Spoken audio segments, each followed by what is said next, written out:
Each morning, real setups are broken down with entry strategies and technical reasoning behind every trade. This is today's best trade setups with Verified Investing. Welcome to today's best trade setups. My name is Benjamin Poole, head trader here at Verified Investing. We had a couple stocks that had really bad earnings and are dropping over 16% in the pre-market. I've got some levels for you. The first thing I'm going to go over, though, as you guys know, is ORCL. I did mention that I was going to start picking this up at a break of 140 and add every dollar lower. It broke 140. I got into the trade, and then I added to the position one time, and then all of a sudden we had this huge surge to the upside. I mentioned that I like this as a swing trade. I didn't hold it for the $5, $6, $7 on the upside move. However, I was able to take a couple $1,000s on this trade within like 5 minutes. It was awesome. Now we're trading higher. We've actually pierced 150 in the pre-market. For me, my shortable level, because Oracle does a really good job of respecting support and resistance, my shortable level is 156.54 today, knowing I've got additional resistance at $160 on the chart of ORCL. LITE has been a crazy mover. It didn't actually get up to this $700 level until today. So this was not an opportunity for me to short it. I'm going to go ahead and stay away from this today. We are getting overextended in the tooth. However, you can have these really whippy moves. Once you get an upsloping trendline break, you could see a big move to the upside. I guess $750 would be my first entry price on LITE. And then I would hold this for a swing trade, and I would look for at least a 5% pullback. LITE is eventually going to come back in. $504.42 is where it's going to come back to. I don't know when it's going to happen. It could hit all the way up to $800. But for me, I guess today, $750 would be that first entry price on that chart of LITE.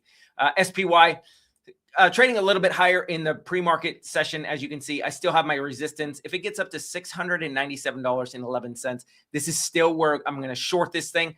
Now, on the downside, although I do have this long at $676.57, I will not be playing this as a long because of how many times it's already hit this level. What for me, once this breaks, I will be looking for a downside move to $671.40. This is where I'd look to pick up the SPY. QQQ is pushing up a little bit in the pre-market as well. Still got that bearish pattern, pivot top, low, high, lower high, lower low, lower high, lower low, lower high. In order for us to reverse this current downtrend, we need to break above $616.52, which is why that is my resistance level. If it gets up into that level today, I would look to short it $616.52. Once that breaks, though, it opens the floodgates for the buyers to jump on board, and then it could head up to $628.32. But you need a clear break of the $616.52 level. Now, for some reason, if we get a sell-off today, $590.07 is going to be that support level. Nvidia, I did mention, and I may have to restore these. I try to do these before I get on here, but sometimes it doesn't work. Right now, Nvidia, we're still eyeing this upsloping trend line. You notice how we had all of this resistance in this area, basically about $193.64. We are currently trying to break above this high pivot point in the pre-market. The first shortable level for those of you who are aggressive is 199.05. Once this breaks, so I would stop out on a 15-minute closing basis, and then I would look to short it at 206.88. And this is actually the level that I'm looking at Nvidia to take a short on the in the day trading room. 206.88 is a nice gap in the charts that needs to be filled. Okay, now let's go ahead and next go into First Solar. First Solar had a decent bid to the downside yesterday, had a significant pop, and now we're trading close to the $200 whole round number. So that is where the first long level is. And then next, I'm going to talk about GDDY. So GoDaddy had this huge move to the downside as well. So let's go ahead and go into First Solar. First Solar got as low as $200 and I think 83 cents, 72 cents, somewhere in that area. So for me, 199.87, you've got this major pivot in the charts. So when I look at major pivots, I try to identify where price action had gotten either support or rejection from a current level. This was a pretty substantial move, a 30% move, which means that as price got above it, Once it gets back into it, that will be some major support. So 199.87 or 198.87 is that first long level. And then you've got this low, the opening price of this green bar candle at 189.40 for additional support on First Solar. Okay, next is GoDaddy. Look at this move. So from the February highs of 2025, over a year later, we are down 64%. Now I'm going to go ahead and zoom into the charts and show you where my long levels are. So this goes back to the highs, the gap from November 2023. So my long level today on GoDaddy is $75.97. Knowing I've got a secondary gap in the charts at $73.47. And then this third level of support, this low pivot point, $71.69. So those are my key levels to watch today on GDDY. AMD got a nice push to the upside. It got as high as $226. And then we had a nice fade, not only in the markets, but then AMD. And then all of a sudden, AMD caught a bounce with the rest of the markets around 10 o'clock, had this nice push up. Once price action gets back up to $226.98, that is where I'd look to short this thing, knowing I've got additional resistance at 242.11. Palo Alto Networks is breaking below this low pivot point right here. It was a little bit lower in the pre-market. For me, I'm still looking at 130.99 on the chart of PANW if we can get a continued sell-off. This is a gap in the charts that still needs to be filled. Once it gets down there, that should be support, knowing that I've got the whole round number of $130 as additional support. Micron was another stock that we were monitoring. It's kind of chopping in no man's land right now. We're not into resistance, but we're also not into some pretty major support. Those of you who are aggressive, you can play this upswing trend line, a retrace. Now the retrace will be about $405.55. The beautiful thing about playing a trend line, a retrace, is it gives you an opportunity to stop out if it starts closing below that upswing trend line on a 15-minute closing basis, and then look for additional support. But if you can target that, and you can nail that entry price and it doesn't close below there on a 15-minute closing basis, you can actually take this quite a bit higher. Not necessarily a level that I would take, but those of you who are a little bit more aggressive than me, that would be a great opportunity for you. All right, now let's go ahead and go into the chart of KEYS. Keys, I had mentioned $300 even number is going to be where the resistance was. And look at this. It did pierce that level, got up to 301.42. And look at this sell-off. So if you guys got into this, you could have taken, $9-10 to the downside. Now, if you notice, we're trading at $302 in the pre-market. Let's go to the daily time frame.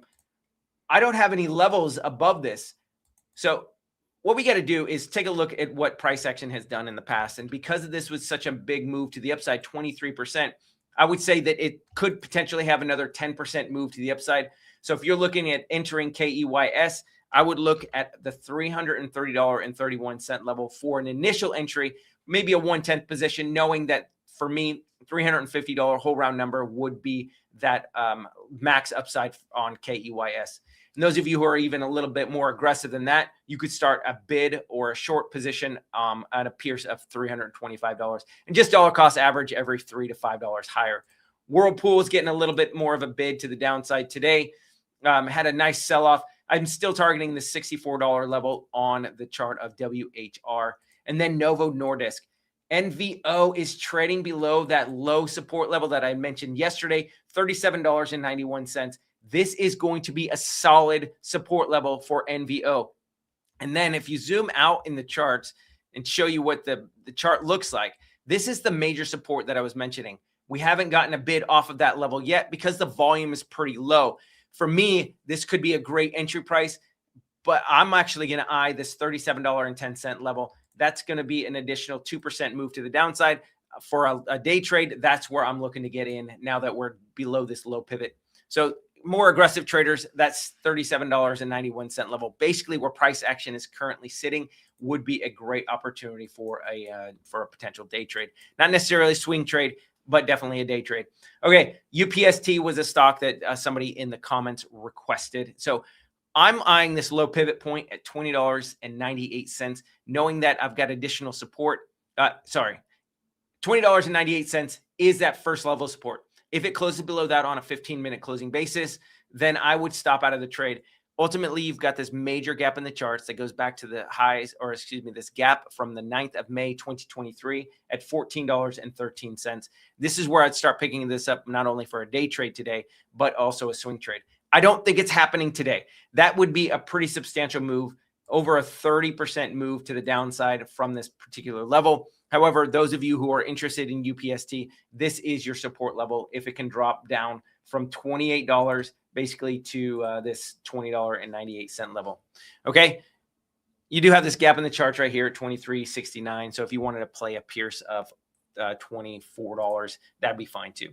Anyway, that's what I have for you guys. Thank you so much for joining me every single morning at 8:45. Please make sure you're liking, you're following, subscribing, and ringing that bell so you can get notified every morning the markets are open, that I go live.